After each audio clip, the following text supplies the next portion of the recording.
Let's put the stock of Jamna Auto up on the air for you.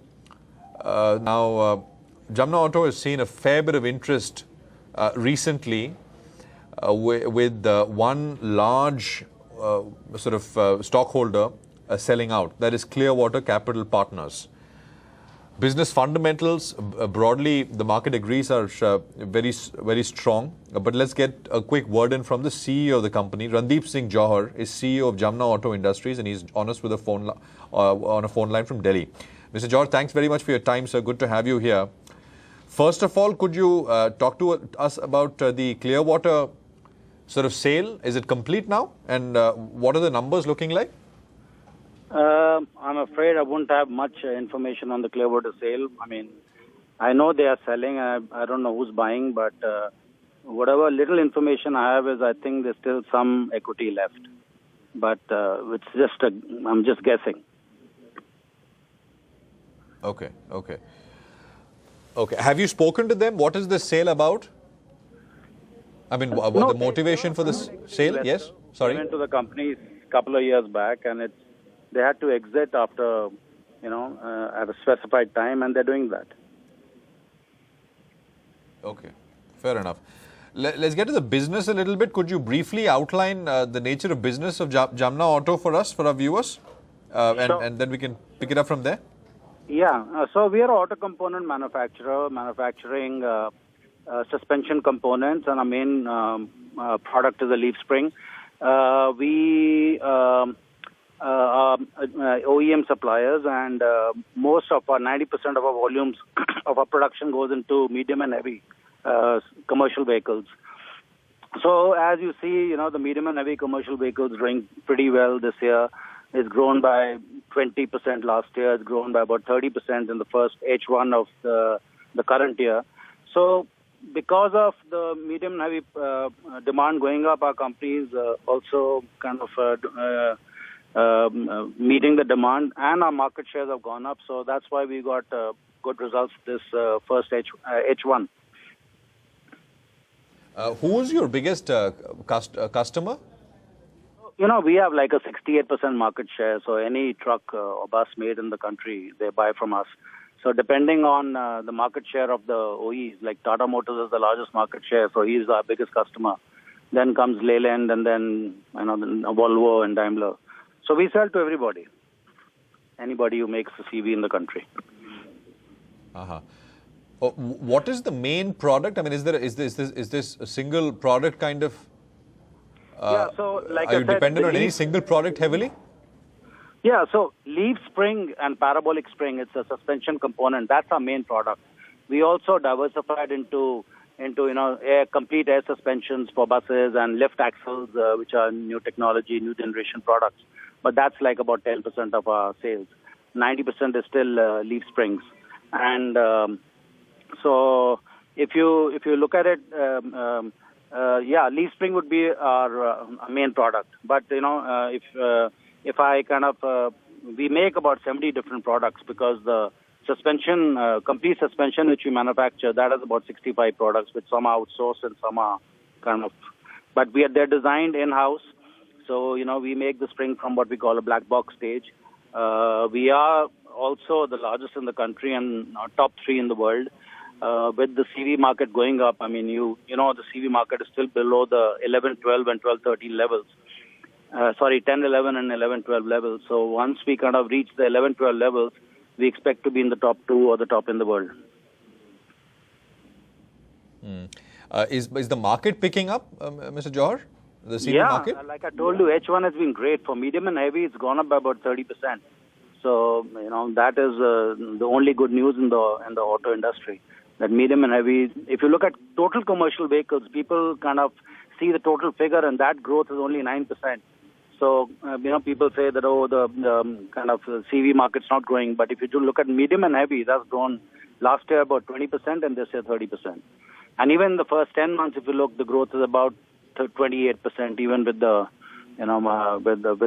with October being not a good month because of the euro, all these regulatory kind of euros and ABS braking and all coming in. So there was some dip in production. You are focused on, you said to everyone, all truck companies, but medium and heavy is would you say that's the category that you sell to most? Yes, that's 90% of our sales, like I told you. And correct me if I'm wrong, medium and heavy truck sales should be about 3 lakh units in 16, this financial year? This year, we expected to cross about 3.3 lakhs, more than that. Last year, there were about, in 14-15, there were about 270,000.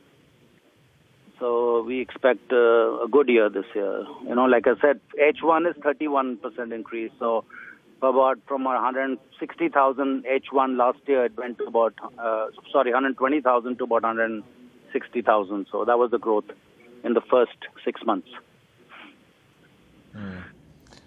And you said you have nearly a 70% share, right? Yes, that's correct. Our company, like I said, we had an excellent H1, and it's all because of the market going up. But we are also kind of de-risking our business, and we are focusing on adding new products. We are adding new markets. We are, becoming a more competitive supplier by reducing our debt. And so there are many exciting things happening in the company. But the major reason for the company getting good results is because of the market going up. But mostly all of your revenues are domestic, Mr. Johar? Yes, like I said, today about 95% of our revenues are domestic, and out of that, OEs is about 80% of our sales, and about 15% is aftermarket, and that is the area we want to focus on stage one. That our share of business in the aftermarket is only about 30% of the aftermarket, and it's about 15% of our company sales. So that is a low-hanging fruit, and we want to kind of first focus on aftermarket business. It's a more profitable business. It's easy to manufacture, and so our strategy is to first increase our share in aftermarket. And that diversify kind of markets also, de-risk our company. And in second stage, we want to go into exports. And for exports, we are putting up a brand new facility near Bangalore in Hosur for about 100 crores this year. And for that is focused only on our export business. What's the aftermarket suspension unit numbers annually? Would you have that kind of a figure? So if you look, if you look at last year, our sales were about 1,100 crores. So, you're looking about 15% of that. Our target is to do 300 crores this year. That's what our aftermarket target is this year. Right. On about a 13 to 1400 crores. The number of suspension units which are sold aftermarket. What is that? So the number of new MHCV is about, you said 3.3 this year, should cross that. Is there an estimate for the aftermarket, the total market as well?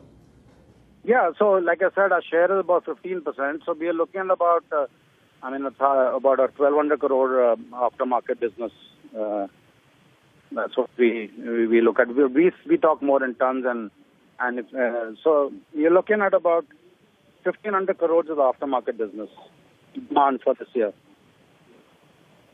And what's the OEM market in value terms, sir? Approximately?